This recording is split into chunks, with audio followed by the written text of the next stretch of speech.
All right, it is SNL. It is time for grades. It is time for the off season. Landry Locker, Cody Stoots with you. We'll be live tomorrow. Spanky, Sharpstown, Bel Air, about 3:00. We got a lot to give away. We got tickets to the TriStar show. We got 4 experiences, VIP experiences that include pictures and autographs from Charlie Sheen, Jeff Kent, Calvin Murphy, and more. So be on the lookout for that. That'll be on Friday at Spanky's, which is tomorrow. We're officially into off-season mode, Cody. Well, unfortunately, we're officially in the off-season mode, but the Spanky's appearances do not stop. And buffalo chicken wrap at Spanky's. If you don't want the pizza, which the pizza's excellent, you don't want the tater kegs, which they're excellent, you don't want the wings, they're excellent. A buffalo chicken wrap is fantastic. I might eat 2 of them tomorrow. I really might.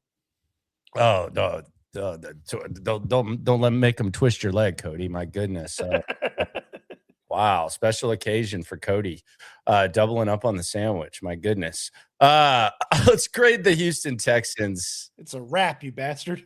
And let's let's get into this. And obviously we know where we're going to start. We know what we've been talking about for a long time. Let's talk about the quarterback. And I think this is an interesting discussion, grading the Texans quarterback. It's interesting, loaded. Let's start there. Let's get right to it. I think it's really hard to give him anything in the A or B category for the entirety of the season, because it's like he failed the final. It's like he blew it in the final bit of the class. And so I'm going with a C for CJ Stroud for this season. I just feel like he wasn't great for any consistent amount of time. He had 5 quarters against the Titans and the Ravens where he was awesome. He looked really good against the 49ers, but he didn't really beat a lot of playoff teams. He didn't really beat a lot of good teams, and the consistency wasn't there from the quarterback. So I'm going with a C.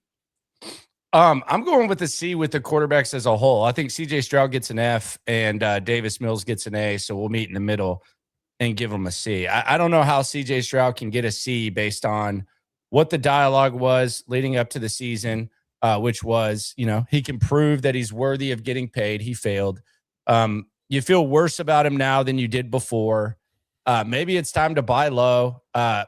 Maybe we're just getting a more realistic point of view, but I got to give CJ Stroud an F and I got to give Davis Mills an A. And I actually go back and I do wonder, do the Texans, does that win streak start if CJ Stroud doesn't get to step away for 3 weeks? On one hand, you say CJ Stroud came back and CJ Stroud, maybe he looked better. I said he looked recharged, almost like a vacation. But that was also about the time last year where he was just one of the most miserable looking athletes that I've ever seen in my entire life, to where he was talking about not having fun. It seemed like the season was kind of wearing him out.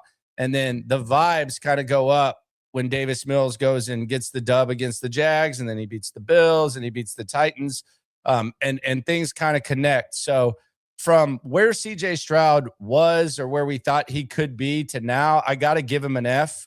And the good news for him is next school year, he's flunked out of my honors class. So he's going to be graded like a normal kid. So it's like one of those things where the guy gets held back a grade. We're basically CJ Stroud basically got held back a grade. We're having the exact same discussion. Can he prove that they need to pay him? Can they get over the divisional round? Can CJ Stroud duplicate what he did in 2023? How will he handle this new system? He basically just flunked out of the honors class, and he's in the normal class now. So that's the good news for CJ Stroud. The grading system will be a little bit easier. The expectations won't be any higher, but yeah, he gets an F. Davis gets a A. I certainly understand that element of it.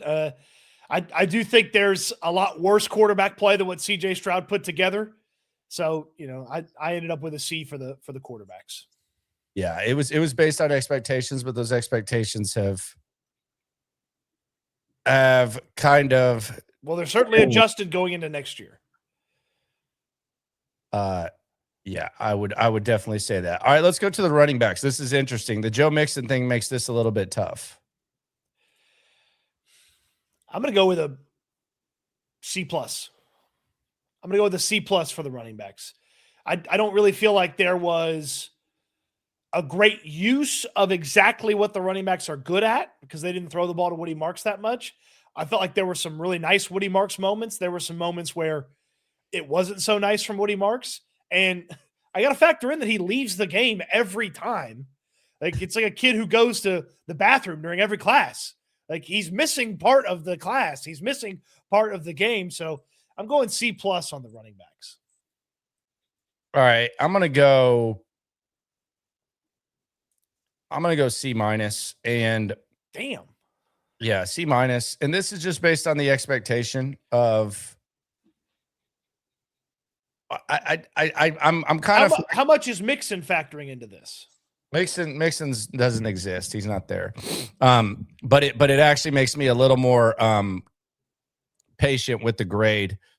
I do think that the personnel guys deserve a little bit of blame for this, but I think Woody Marks deserves. I think Woody Marks keeps this a passing grade. I think he did as much as he could, but when you keep around a guy who has no business being in your rotation, and he's a team captain and he's a special teams guy, and God bless him, overachiever, all that, and he single-handedly cost you a football game, like I gotta factor that in. Like that's one of your losses. Like that's pretty much like losing the division because you keep a guy around that doesn't need to be around.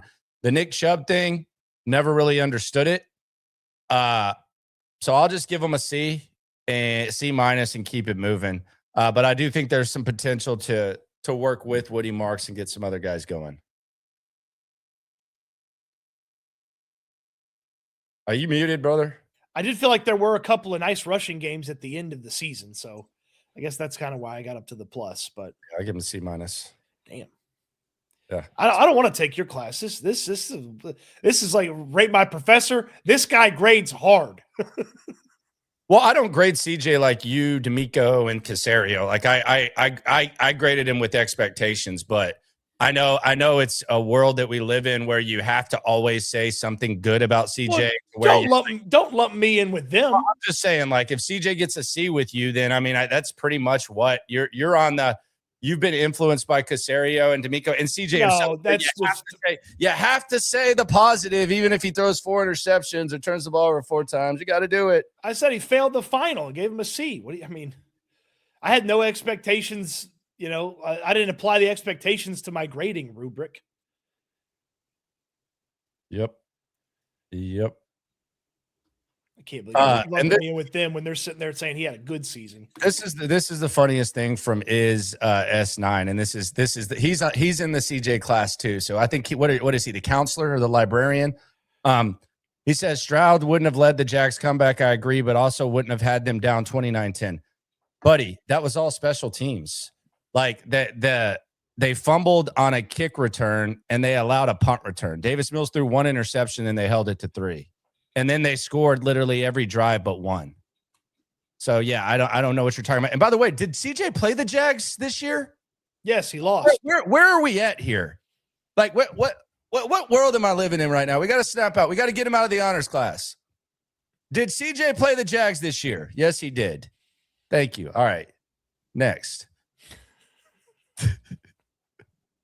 I feel like I should be covering a practice right now. I'm a little bit cranky. Yeah, no shit. I couldn't tell. All right, wide receivers. You grade the wide receivers first. I'd be interested. I want to see how mean you are to them. No, they get an A. An A? No, they get a B-. They get a B-. What? How do we go from A to B-? Because I thought about Christian Kirk, and here was my thinking first with the A, was that Christian Kirk put on a record-setting performance for you. So, like the most negative thing about the wide receivers, Nico Collins was still Nico Collins. And I think whenever Nico Collins wasn't producing like Nico Collins, it wasn't his fault. I think it was as much the quarterback's fault as anything else. I think the rookies gave you everything that you could have expected from the rookies. Xavier Hutchinson, the leap that he took was massive, to where I'm actually excited to see what he looks like in year 4. And I looked at Christian Kirk and I thought, okay, he did have a historic performance in the playoff game. So do I cancel out one of the more disappointing seasons of the year and just let it be forgotten and give him an A? But then I thought, well, he followed it up looking more like himself or somewhere in the middle. So I give myself a B- there because that is $16 million of receiver and a trade. So I was considering dropping your lowest grade, but I did not do that. I kept the lowest grade in there. So we're at B-. I like the way that you got to this. I'm probably about a B here because I do feel like Nico Collins had some nice moments. He ended up over 1,000 yards. He got to 1,000 yards quicker than previous years. And he is a guy that is reliable. He made some really big plays. He basically carried the receiving core at different times. So that's a huge element of them having a B from me. I feel like Higgins came along nicely over the course of the season as he got more and more, and he was more and more reliable. They obviously didn't use Noel as much when they did use him. I like some of the stuff that he got to showcase at the wide receiver spot. That's not totally his fault. That's kind of going on to the coordinators and the quarterback to an extent as well. Xavier Hutchinson had a pretty nice season. He gave you more than you could have expected out of him. Like I never really factored in Xavier Hutchinson, needing him in a couple of games when we were thinking about this wide receiver room. Kirk was a huge disappointment. So that drops the grade a little bit. And then I don't really factor in Berrios or Watson like that at the back end of the roster. Patrick asks, is Professor Landry, Fat Bureau of Investigation, grading on a weighted curve? I actually think I explained that wide receiver grade very nicely. I was willing to just wipe the slate clean with Christian Kirk. It's almost like the opposite of like the feel of CJ Stroud, like in season. It's like CJ was like awesome in the regular season, but I can't do that. That wouldn't be fair. Tight ends. Oh God. I'll go first. You look dejected talking about the tight ends. I'll go. Go ahead. Okay. Go ahead. Now go ahead. I'm giving him a C-. I'm giving him a C-. Dalton Schultz was really the only good thing about this tight end room this year. And even then, he had some 2024-esque Dalton Schultz moments towards the back end of the year. Cade Stover was hurt multiple times this season. And when he was in there, he was an inconsistent football player. Brevin Jordan never made it to the regular season. Harrison Bryant is Harrison Bryant. And that's it from the tight end position. I mean, Pseudo, Jakob Johnson, British Brooks, whatever, but the tight end room has got to get overhauled. They got to add to it. They got to add some talent. They got to have guys stay healthy. But C- for me on the tight ends. I'm going to be a little bit nicer and give him a C. I will, like, if we were talking about the handling of the tight end position, I would give it an F, because I think when you run it back with a guy who's coming off of a season-ending injury and then he has another injury, that's kind of a tough sell. Cade Stover at this point needs to be at best your number 3 tight end. Like the number 2 tight end hope of Cade Stover is a no-go. I still think he can be on the team for the next few years, but you need to figure that out. And Dalton Schultz was as good as you could possibly be. So he was really the only endearing thing, to the point where every time you saw Dalton Schultz, you're just like, okay, how much longer is this going to last? But he had a really, really good year. I guess you could probably say better than even 2024. So I'll give him a C. I'm not as harsh as you on the tight ends, but I understand. Yeah, I just feel like there wasn't enough from anybody outside Dalton Schultz to justify saying it was a good enough season. And man, it felt like they just ran out of resources to add to that room. They certainly bet on 2 guys, and the bet didn't really pay off in Cade Stover and Brevin Jordan. I hope they're not going to bet on Brevin Jordan again. The track record is not good at this point.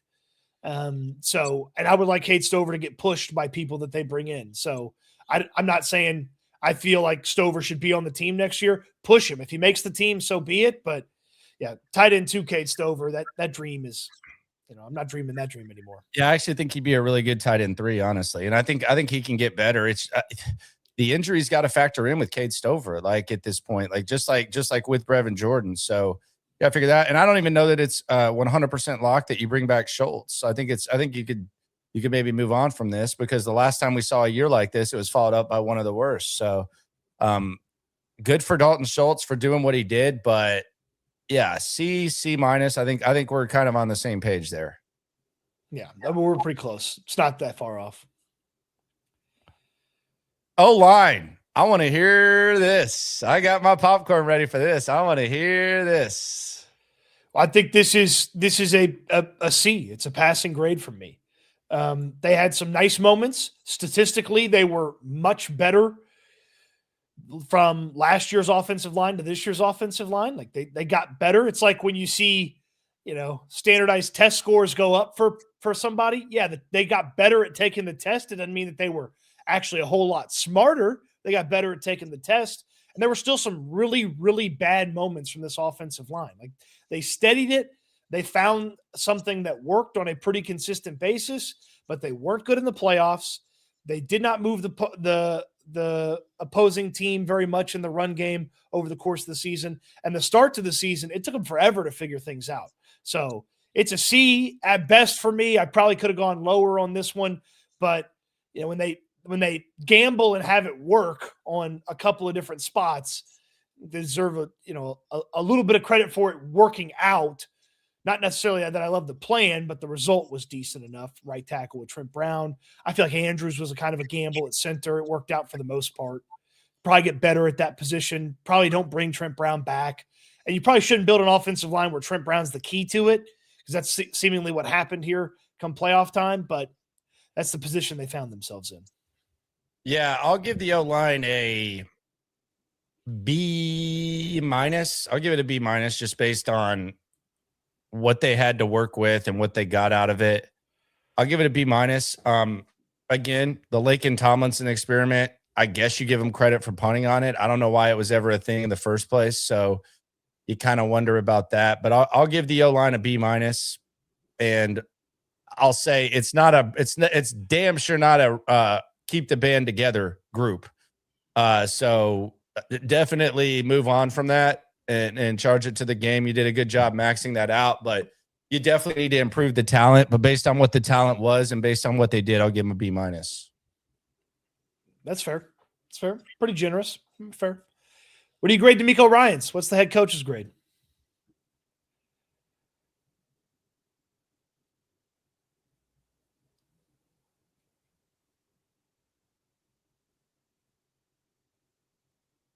The silence is deafening. There's a lot of nuance to D'Amico's grade.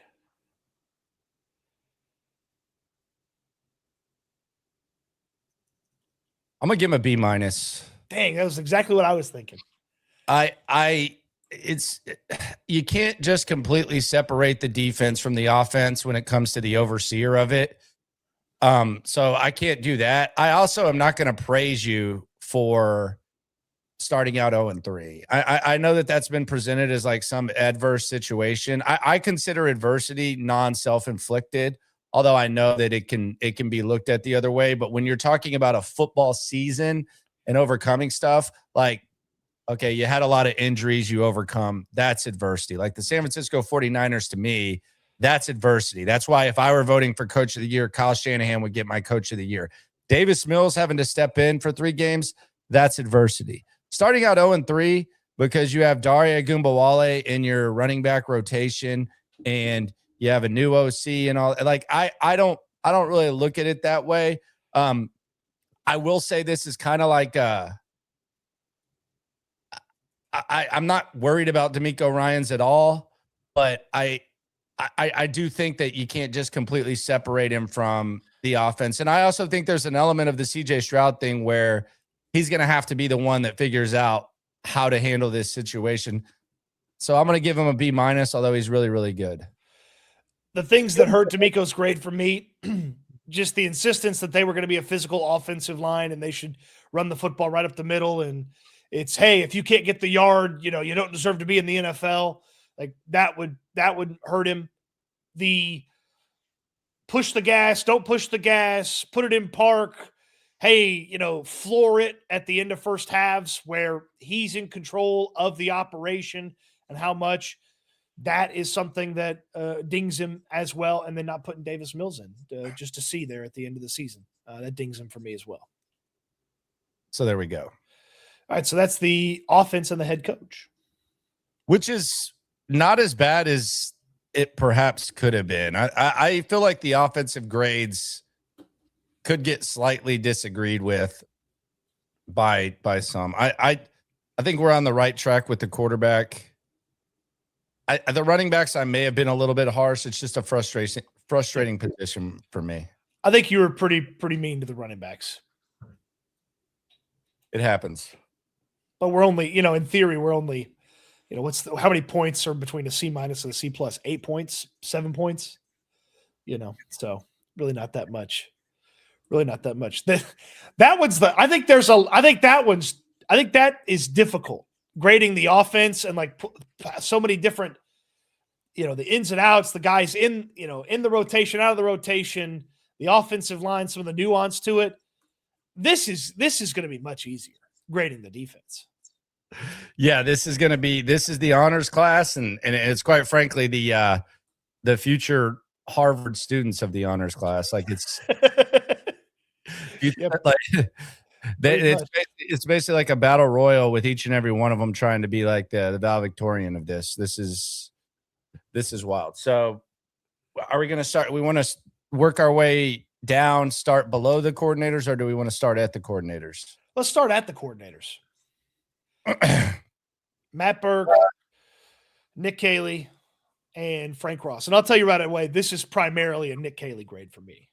Like I still don't consider Matt Burke the defensive coordinator. I'm sorry. Like it's Eric Bieniemy with Andy Reid for me. Like I'm like it's the same thing. Like where Andy Reid's the overseer of the offense and D'Amico Ryans is the overseer of the defense. So Matt Burke, good job. You did a good job. It's definitely an A. Like either way you look at it, it's an A. So we know that. Frank Ross, up and down, but for the most part, pretty solid. B+, B. Sure. Wouldn't say with a B. I was about to say the same thing. And then we go to Nick Caley. I'm gonna give this. I'll let you go first here. Yeah, this one for me is a C. I think there were some things that he did well. I think there were some challenges that he had to overcome. It took him a long time to get comfortable. It took a long time for the offense and the quarterback to get comfortable, but the way that he was able to dial it up with Davis Mills when they needed it from Davis Mills, some of the consistency on the ground that they put together at the back end of the season, I'm going with a C, but there were certainly some challenges over the course of the season with Nick Caley. When he decided to put certain players in, his willingness to lean on some of those players. He's a part of the goofy stuff from the offensive line. He did not play Jalen Noel enough, and I think it's a C and with a lot of room for improvement. Yeah, I think Nick Caley failed a lot of tests. Like there are a lot of tests that he failed. There were some that he passed by the hair of his chinny chin chin. There were some where he was bailed out by the curve because the defense maybe was just nice to him, although they're supposed to ruin the curve. I don't know. But in a weird way, curve of complimentary football is the opposite of the actual curve in school.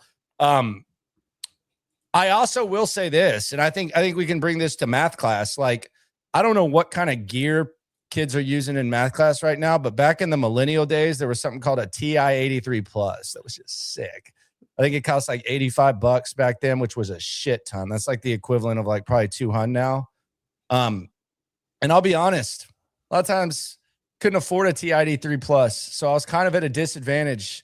So I was fighting hard for that math grade while these other people here, the Mike Vrabels, they like, and the Josh McDaniels, like they had a TI-83 Plus that they were working with. Like Sean Payton had a TI-83 Plus that he was working with, and I just had like a normal ass calculator. So I will say that Nick Caley didn't quite have a TI-83 Plus, aka like a quarterback that made it easy for him. But I'll go with you and I'll give him a C. But it is a very, very, very, very. It's not like a D'Amico Ryans B-, where D'Amico's probably a little bit disappointed and he's going to come back and have A's next year. This is like let's see if you flunk out of school next year. Yeah, I would think that most offensive coordinators for the Texans, regardless of who they were this year, probably walking into next year, not only is it a find out about CJ year, but it's also either confirm that Nick Caley's the right guy, or hey, let's try something totally new with a new quarterback and a new offensive coordinator in 2027. So yeah, there's definitely some high expectation in the old room to improve, as teachers like to throw on the progress reports, so to speak. Yeah, so we'll go with that. On the chat, let's go to the chat real quick. We're doing grades here on S, and I almost feel like I'm in school because I'm throwing out all these school analogies. Swarm. Dorino says, I hope Gerard gets the Miami OC position. So we have some news about Gerard Johnson, I guess. Yeah, he's going to get an interview with the Miami Dolphins for their offensive coordinator spot. Okay. Jeff Hafley is the head coach there now, the former Packers defensive coordinator. What is Gerard Johnson's offensive philosophy, by the way? Don't know. We don't know. I don't know. Yeah, I'm asking. Like, was he more of like the last system? Like, what is his idea? I don't know. And he really doesn't have a extremely long resume to reference either. No, I mean, it was he was in that Bill Walsh elevator program or whatever you call it. And yeah, never really looked back. Saw a lot of those CJ Stroud, Gerard Johnson camp picks. While we're on the subject of the quarterback coach, if Gerard Johnson's not the quarterback coach next year, which I feel like there's a decent chance that he's not going to be the quarterback's coach, I'm calling my shot on who the QB coach is going to be. It's going to be someone that's already in the building. Nope. Okay, go ahead. A guy by the name of Tom Arth. Have you ever heard of Tom Arth? I have not. Tom Arth has been the Steelers quarterbacks coach for the past 2 seasons. Prior to that, he was the pass game specialist for the Los Angeles Chargers. He's a former professional quarterback, played for the Colts for 3 seasons, played a little NFL Europe, played some arena ball, and then got into coaching. He coached where he played college football and was an offensive coordinator, and then turned into the head coach for John Carroll. He was the offensive coordinator when Frank Ross was a football player at John Carroll. So just remember the name, Tom Arth. All right. Whatever you want to, whatever you say. Sean Gregg TX. I'm not dismissing it. I just think it would be funny. Kyle Pitts might help the tight end room. Are we really believing in this? I would take it. I mean, I would definitely take it. He may just need like a he may just need basically a new start somewhere else, and like there you might get something else out of him. I would think that he's not going to be expensive, right? He's a Mulligetta guy. Okay, he might be a little expensive. Yeah, he's a Mulligetta guy. He could end up being a little expensive. I mean, yep. Is that the Chiefs' nightmare? It feels like it's kind of gone because Travis Kelce was talking like he's going to be back next year. So it's not like he's going to go be the Patrick Mahomes. He's going to revive his career there. So Pitts had 928 receiving yards this year on 88 catches. He was great. 928 is second amongst tight ends this year in receiving yards. He was great. 5 touchdowns, career high. 114 targets. Yeah, you could do a lot worse than Kyle Pitts. It seems like he might be expensive now, though. I mean, we're going to be the top tight end on the market, probably, right? Yeah. Sean James says, grade for S&O covering Texans 2025 A+, Alpha Aaron A-. Can't give him a full A for that reporting of the CJ Gardner-Johnson injury. Hey, bro. Alpha Aaron here. Trying to move from that. God, that was a wild start for Aaron. We should have put together a highlight reel of the best Alpha Aaron moments. That was the CJ was wild. D'Amico was so mad. Oh, he was furious. And how could we forget Stone Cold? That was the best. It's a bummer that CJ's season ended so poorly because that had I could have used that picture and it'd have been funny. Now, if I just throw a CJ picture up, people are like, ew. Thanks for the kind grades on the A+. I would say I probably deserve more like a B or something like that. Definitely room for improvement for both of us. So yeah, I'd say B for sure. Attendance though, perfect attendance and all that. So I think that's half the battle. Sir Wags 254 says, "Are we grading Kaylee, Burke, Amros?" Yes. Yeah, primarily just a Kaylee grade is what you're going to see on the screen when we have that up. Yeah. All right, back to the grades. And back to Spanky's, by the way, this Friday. So join us there tomorrow. We got a lot of stuff to give away, and Cody's been gassing up that buffalo chicken wrap. They also have a Caesar chicken wrap. I'm getting the buffalo wrap though. Buffalo all day. I'm not really into the Caesar salad there. I'll be honest. Like I don't say everything about everything. I'm not into the Caesar salad at Spanky's. Actually, what I like to do is get the buffalo chicken wrap and then get a Caesar salad as the side. Yeah, well, splurge. Let's get back to the grades. Defense. D-line. I mean, why don't you go ahead? This one's easy. A+. Yeah. It was an A+ in every area you can imagine. Like, Daniil Hunter got off to like a somewhat different, like slow start production-wise, and then he just completely took over. And then you look up and Will Anderson, it looks like he took over, but he was actually kicking ass the whole time to where you almost take it for granted that it just happens to be there all the time. Will Anderson he's a finalist for Defensive Player of the Year. Now he has a 0% chance at getting that. And that's because of Myles Garrett. But I think even the interior guys, Tommy Togiai, excellent. Not just some like underrated guy, like a very pivotal part of what they do on defense. Sheldon Rankins, my God, you put him on a 1-year deal. The Bengals basically left him out for dead. He was great. And then the backup guys were solid. Then they get hurt and they add backup guys that are solid. So there's nothing that you can say bad about this defensive line and what they did this year. This is like, if I could put 5 pluses there, I would. It was an A+ effort by them. Like there's nothing bad you can say about it. You know what? I think we can do better than the A+. I think we can do better than the A+. We'll just give them 100. They got 100. Perfect score. They got 100. I'm going to go with the same thing too. I mean, just everything from everybody that you could have wanted in there. Perfect score from the defensive line, and overcame injuries and still were very good, and got contributions from guys that had to then turn into a consistent and really good football player. And they say nice things about their guys in the building when they talk, but Caserio said yesterday, he said, Tommy Togiai is one of our best defensive players. And I was like, 100%. Yeah. Thank you. Like, that's what I've been trying to say. Like, he's not underrated. There's no underrated element of Tommy Togiai. I do wonder if he regrets signing an extension early. But other than that, that's a great point. Because whatever he's making now, he's worth 5 times probably. Yeah, that was a good job. Like, would you talk about timing early? That was a very good job of getting that 1-year extension. My God. But yes. And I know he's not a gready dude, but my God. The best was he signed the extension and he was inactive for 2 games after he signed the extension. It was like, what are they doing? The other day he was doing his interview and Kunkel was like, I don't know your contract situation. Would you like to be here? And I'm like, you could probably look that up before you even like ask him that.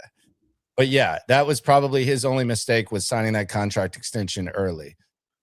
Then we go to the linebackers. God, for what they put out there, they get an A. Like, there was some rough-ish. Actually, I don't want to give an A. I want to give a B+ just because there were some lows for Henry To'oTo'o. So I'll grade a little bit more harsh, but at the end of the year, they couldn't have played better. I will say this, though.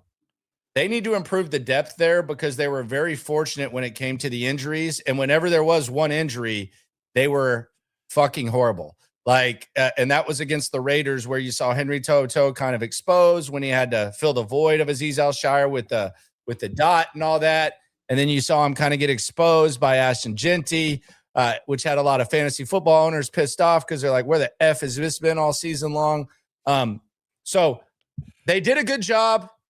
I think that they need more depth there. EJ Speed was good. I'm not taking too much away from EJ Speed, but I think you can find I think this organization can find an EJ Speed every year. Christian Harris was a non-factor.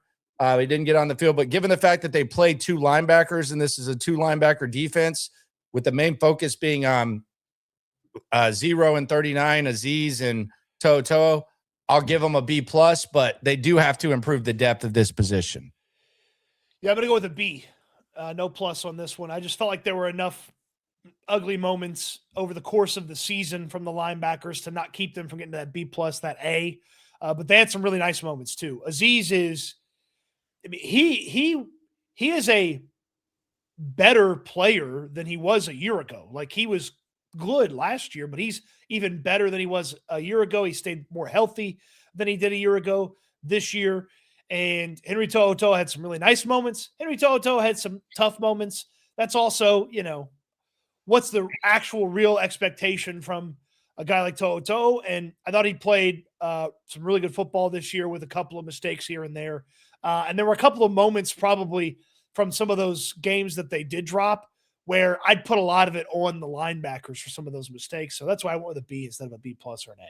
My thing, and I said this to Henry To'oTo'o in a question, like where you kind of present your opinion to him and just see how he reacts to it. But I said you've gotten better from year 1 to 2 and from year 2 to 3. And I think that when you're talking about a football player, especially a guy, and I think you can probably say this about Xavier Hutchinson too, like those 2 guys heading into their 4th year, like when you're drafting guys on day 3, especially, like if you can say, well, this guy got better from year 1 to year 2, and he got better from year 2 to year 3. I think that's all you can really ask.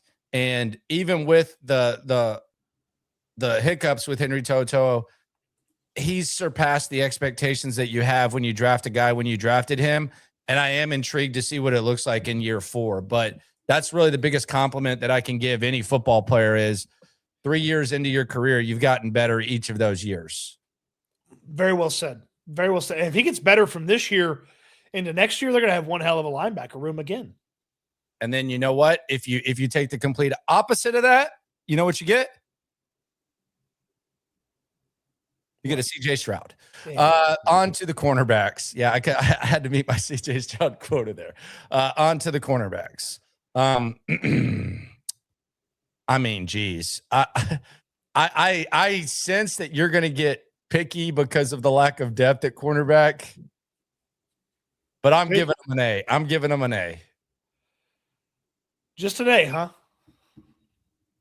All right, I'm giving them an A+. Derek Stingley, the consecutive game streak continues. I think Kamari Lassiter is a Pro Bowl caliber cornerback. Much like the linebackers, although there is actual like a guy in the building that they are probably going to rely on, Jalen Smith to be the 3rd corner. But much like the linebackers, they were rolling without insurance for a lot. They were riding dirty for a long portion of the season with no insurance plan at linebacker and corner. Although they just lost their insurance card in Jalen Smith when it comes to corner. They never even bought the insurance at linebacker, but they did with EJ Speed. But I guess if you count that or not. They bought the Nick Neiman insurance. It got canceled before the season started. God, they expected him. That's right. Like when we talk about this linebacker depth, it's like, yeah, they actually signed a guy for like $5 million that sucked, that couldn't even beat out Jake Hansen. So they did plan on having that. God. Yeah, this is an A+ for me. I obviously Stingley had another All-Pro season. Great job for him. He was healthy all year long, despite, let me rephrase that. He played all year long, despite at times probably not being as healthy as he could have been. Yeah, you can get picky about here or there. It gives up a play here or there, but you'd be being real picky about that because there are games where guys just can't even throw over there because Stingley's doing such a good job. And then Kamari Lassiter is probably my favorite watch on the team. Like to watch him do what he does and to him be just a maniac on the football field. And to your point, both guys basically understanding there's no way we can come off the field because there's nobody that can back us up. that's huge that they basically played the entire year. I know Kamari missed the game at the end of the year, but would have played if it was a game that had meant a lot. I mean, he said as much to you. So A+ for me. Love the season. Kamari is my favorite watch on the team, and it's just really good job by them. And they get them some depth, and maybe those guys can take a breather every now and then. Yeah, safety. So we started out. This is season grades, brother. So you gotta factor in the 3-game stretch of CJ Gardner-Johnson. Yeah, which was a disaster. But then MJ Stewart stepped in. MJ Stewart was solid. He did a good job filling in. And then Jalen Reed was in, out, more out. And Jalen Petrie was awesome the whole time in his linebacker / safety / nickel role. So I think you got to give the safeties a solid B+. Oh, I thought you were going C there. Solid B+. A solid B+ from the safeties. I like that. Jalen Petrie with a career year. The extension ends up looking solid. It was not the second version of the Titus Howard. Kalen Bullock is after being one of the 5 best players in camp, and then I don't want to say maybe he got off to a slow start. I don't think he was being complimented as nicely with CJ Gardner-Johnson out there. I think it's probably not ideal for him. He turned into an absolute freak. I can't wait to see what that guy looks like in year 3. And then everything else was okay. And we'll see what Jalen Reed is moving forward. But I thought the safeties were good. You're just giving them a B, huh? I'm just giving him a B. You mentioned the slow start from Bullock, and then CJ Gardner-Johnson heavily affected this. Petrie was awesome. So I'm probably not giving him enough credit here. But he was fantastic this season. And then just the injuries kind of ding him here. I understand that if they're not in total control of that, but Reed and having to play MJ Stewart, never getting Jimmy Ward back at any point despite having him on the roster. Like they were presumably going to count on him at some point. I don't know. So B for me, and the slow start for Bullock and the CJ Gardner-Johnson experiment failing miserably is kind of the bulk of that. Okay. Now we go to special teams. Yeah, this was a B- for me. A B- for me. The return game had some okay moments. They didn't have like a bunch of just like great plays. Like there was a small like spurt there in the middle where Jalen Noel had some really nice returns. They didn't make as many mistakes in the return game as it felt like they did a year ago. Remember when like Robert Woods is catching the ball on the 4-yard line and stuff like that. So I didn't feel like they made as many mistakes. Townsend had some really rough punting moments, and Kaimi had a good season. So a B- for me. Yeah, Kaimi was really good. Really, really, really, really, really good. So you got to factor that in. That's the most important element of special teams, although I think it's the element that the coach has the least to do with. There was really there was a few moments from Jalen Noel, but for the most part, it was kind of blah. The coverage had some pretty big lapses. The Jacksonville game comes to mind. They also had some games where they damn near cost the team games, and we're fortunate to get bailed out. I'm going to give the special teams a C. I expect a lot more from the special teams over the course. I mean, don't ignore in victory what you would not ignore in defeat. I thought we practiced that. There were multiple special teams games where they could have easily lost because of the special teams during that stretch. We also had Braxton Berrios inserted into the kick return way too much for my liking. So, yeah, I'm going to give him a C. He's only in there for like 3 returns. They did have Dare as a return guy one time. It's 3 too many. Yeah, Dare's fumble, the big give up on the big play against the Jaguars. Couple of nice Jamal Hill and Brooks hits at the back end of the season. Very violent, very violent that kick return for a while. Some would say that they were boots to ass. Which, speaking of which, how about them Brunt boots? It's getting cold outside. Got to get my Brunt boots. I got my Omens now. The Omens, I like to rock them casually. but they do work in the cold weather. But Cody's are just perfect for the cold weather when it comes to them Brunt boots. Mama Stoots already gave me the marching orders. Hey, you got to go cover this plant. You got to go do this. You got to do that. All right, well, I'll throw the Brunt boots on, make sure they're good. They're waterproof. They got all these different styles and colors. And as Landry mentioned, you can style them as a little bit more casual, or you can get the good old-fashioned work boot like I've got. Brunt Workwear has tons of stuff for you. It's not just boots. They got all sorts of stuff that you might need to get your job done. And with our code S&L, you're going to get $10 off Brunt, your Brunt order, and you can check the link in the description down below. $10 off your order at Brunt with our code S&L. And man, these boots are fantastic. And the big thing, they're super comfortable.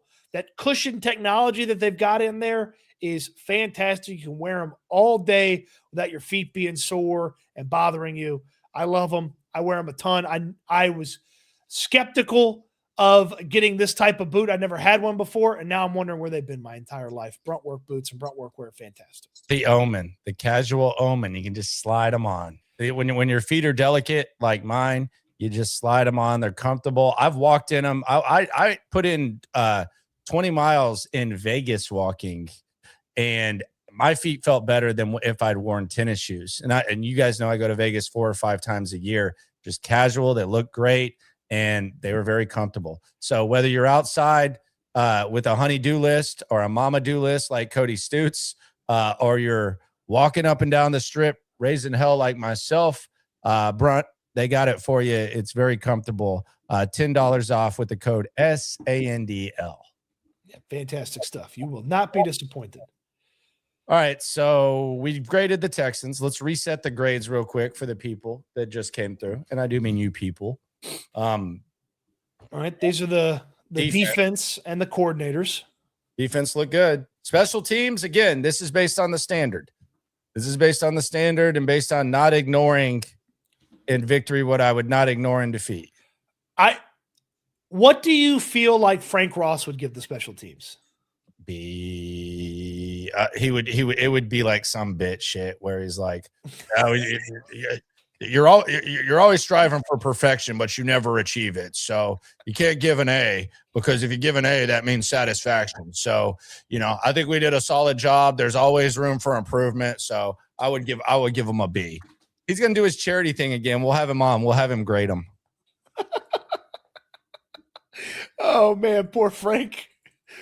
So sorry, the man has to motivate a group of guys that are barely on the roster. I'm not making fun of him. I'm just saying, you asked what he would say. I'm just saying what he would say. Go out there and run as fast as they can, smash their body into somebody. And this is the head coach in the offense. So, and people are saying C. For me, my C is Davis Mills got an A, CJ Stroud got an F, based on the expectations. But CJ failed out of honors class, so it's going to be easier for him. So the grading system will be different. He's on like the Sam Darnold, Baker Mayfield, Jimmy Garoppolo, Brock Purdy. It's no longer like the honors class. So that's the AF. Yeah, so that's where we're at with CJ. It's a different class. You got to surround him with the right surroundings. We're working on our staff. We're trying to get the best coaches for him, get his attitude. We got to compliment him and get the best of him. Like, hey, good job, man. Like it's kind of like me with my with Avery. She's asleep right there. Like if she's not using the potty, it's like, good job. All right. Well, at least you thought about it. That's where we're at right now. Anyway.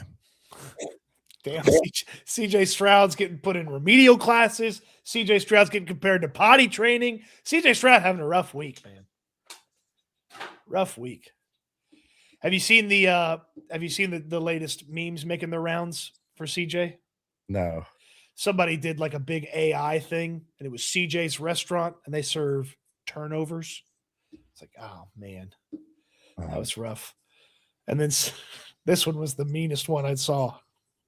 It's this girl. It's like, I'm passing the phone to. Have you ever seen those? She goes, I'm passing the phone to somebody who F the whole football team. And then it cuts to CJ Stroud. He goes, hey, I'm CJ Stroud. I was like, oh, come on. The internet's just having their way with that guy. Did you see what Derek Lewis said? Yeah, the MMA fighter said that he ruined his life going with Amber Rose that one night. Yeah, like Derek Lewis is even talking smack about him. Goodness. It's weird. It's, there's It's always not going away anytime soon. No, I know. There's always got to be some screwing going on with quarterbacks here. Like Deshaun Watson allegedly screwed a bunch of massage therapists, and Well, and before that, there was he allegedly screwed Mia Khalifa, the adult entertainment industry, and CJ screwed his teammates in the entire city. So yeah, there's always screwing going on with the quarterbacks. Well, and Davis had a kid, so we know how that works. Good for Davis. Good for Davis. All right. So someone asked a question about the GM. We'll get to that in a sec. First, let's go back to the chat here on SNL offseason edition. Damn shame. Damn it. Off swarm season. Sir Wax 254 says thoughts on Dan Orlovsky's opinions. I don't care about Dan Orlovsky's opinions. I'll be honest with you. I just don't have any opinion on Dan Orlovsky. So I don't even know what he said, to be honest. I think you'll find it hilarious because it's something that happened to him before. But I've not cared about what Dan Orlovsky has to say about the Houston Texans since he just lied on television about the Deshaun Watson situation and never explained it. Well, I haven't taken him serious since he criticized Justin Fields, appropriately so. History was kind, but then he got bullied by the Mulligetta Mafia, and then he acted like he really dove into the tape and talked to people and that Justin Fields was awesome. So I haven't really taken advantage of him. Glad you brought that up because that's exactly what happened to him again. What do you mean? He said that 31 other quarterbacks could have won that game for the Houston Texans, and then later in the week, he apologized for saying that. He got bullied by the Mulligetta Mafia again. So what did he do? Did he reset and blame the organization or what? I didn't see the full comments, but I just saw that he is just so pathetic. Whichever stand either you're evaluating the quarterbacks and saying what you want to say or you're not. It's just that's why I don't listen to him. Ryan Burnett 8251 says thoughts on Jadarian Price late second round projection. Jadarian Price is the other running back for Notre Dame this year. So hard to stand out when Jeremiah Love is your teammate. Price is big, strong, fast, and is probably going to test really well and probably will be a day 2 selection and probably will be an earlier day 2 selection. And I'm totally on board for it. I'd like for them to add to the running back room, and I'd like for it to be a free agent, Woody Marks, and a rookie as the top three running backs. Okay. Okay. Yeah, I would take any of the running backs. I want as many running backs as possible. So they need to surround CJ Stroud with good running backs. So, yeah. Sean says, my brunt boots coming in as I brace for 15 inches of snow in Nashville this weekend. There you go. Damn. Go get them. 15 inches. That's crazy. Why? He wants you to grade the GM.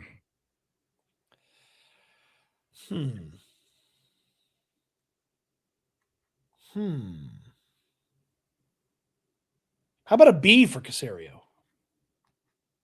No. C+. I'm going to go C+. Had to overhaul the wide receiver room. Did just that. I didn't like the approach they took on the offensive line. It had its moments. Did some in-season, roster patching at the back end of the year that was decent.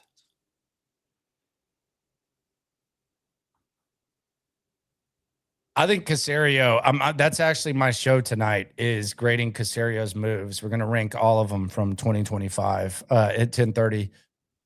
He did enough for them to be playing this weekend. There were some bad ones. I think the investment and cap space investment was very poor, but I thought the draft was very good. I think it was like a less version on the offensive side of the ball of what you did with Lassiter and Bullock. So I thought he did a really good job with the draft. I think the decision on the O-line coach was good. I think as bad as some of the heavy investments were, I think you kind of reel them back in with some of the tire kicks, like the Trent Browns. So I think I think he passed for sure. It's definitely not a C. They definitely need to improve the talent, but I thought Caserio was good. I'd give him be good enough. I mean, it was good enough. I felt like they were pretty leaky in some of the value that they used assets and money on, but he had some really nice moves, and certainly at the back end with Fotu and Jones figuring out their defensive tackle. It's a good job. I can't believe you said Orlovsky got mulligatted again and apologized again. You can't believe I said it, or you can't believe it happened? I can't believe that you're saying that happened again where he apologized. Like, what? This is the same thing with Justin Fields. He always gets like the phone call and then just apologizes. Dude, I knew that would disgust you. Your job is to have an opinion. Like, God, he did this with Fields and now he's doing it here. This is so shameful, man. Yeah, I knew that would disgust you. Will Nick Caley be the worst play caller in the AFC South next year? This is an interesting question that you're throwing out there. He's not going to be better than Shane Steichen, and he's not going to be better than Liam Cohen. So if you want to phrase this a different way, will Nick Caley be a better play caller than whoever the hell Robert Saleh ends up hiring? Now, they were going to chase Brian Daboll, but it looks like Daboll's going to get the Bills' job. If they get Brian Daboll, Nick Caley starts the season as the fourth best play caller in the division.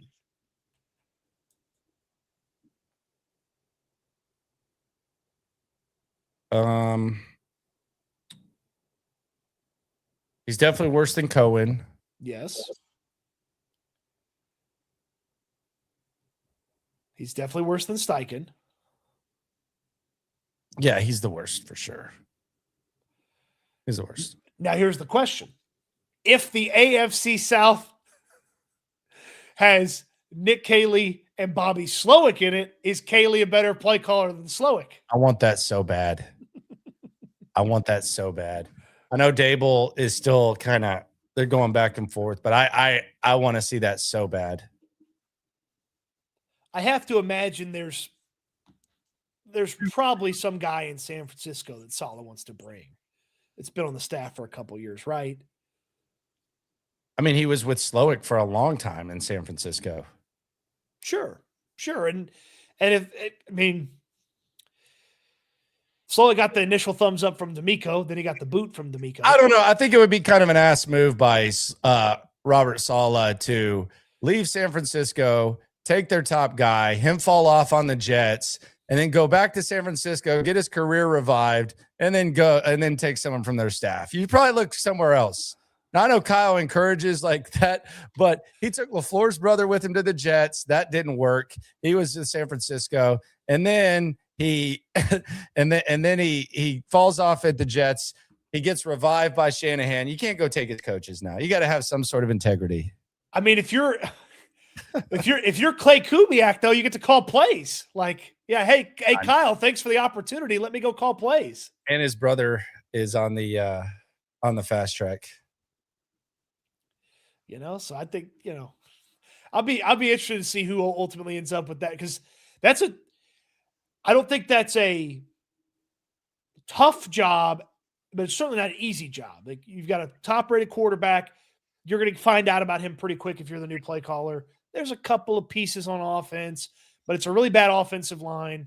They're probably going to need to spend a ton of money this offseason, again, on the offensive line. Saleh's going to coach up the defense, so it's going to be a little bit better. Yeah, he also has had some success against CJ. I know this year wasn't ideal, but he's had some success. So, yeah, it'll be interesting. The cover two high shells is going to be at least twice a year, sir. You're going to hear the cover two shells. It's coming. All right. Anyway, offseason mode is upon us. Let us know where we screwed up the grades. Let us know where we got it right. Come to Spanky's tomorrow, because we will have some – who wants to meet Charlie Sheen? That's crazy. Who wants to meet Jeff Kent, Calvin Murphy? That's crazy. Who wants to go to the TriStar show and check out the gear? That's awesome too. So we got you. We're your TriStar headquarters. We already got a lot of people going 2 Saturdays from now. Spanky's always fun. Offseason does not exist on SNL. It exists, but it doesn't exist, if that makes sense. We'll have the tickets for you at Spanky's. If you can't make it out to Spanky's, I will get you the tickets some way, shape, or form. I mailed a pair of tickets to somebody today. So I will get you the tickets in some way, shape, or form. If you can't make it out to Spanky's, but make it out to Spanky's because we're going to give you tickets if you'll go to the TriStar show. In addition to that, autographed baseballs, some experiences that you can get some meet and greet experiences. So it's going to be fantastic. All right. Appreciate y'all for rolling through. Be sure to subscribe. Be sure to like. Be sure to ride along. Be sure to always remember. Someone is asking about mock drafts. We'll always have mock drafts. I don't know about before the Senior Bowl. When it comes to this Texan stuff, Cody might. I have one tomorrow morning. All right, there you go. We're all in it together. Eat good, sleep good, be good. We'll talk Texans again soon. Thanks for watching, everybody. Hey, it's such a special occasion. I might eat 2 wraps. Shut up.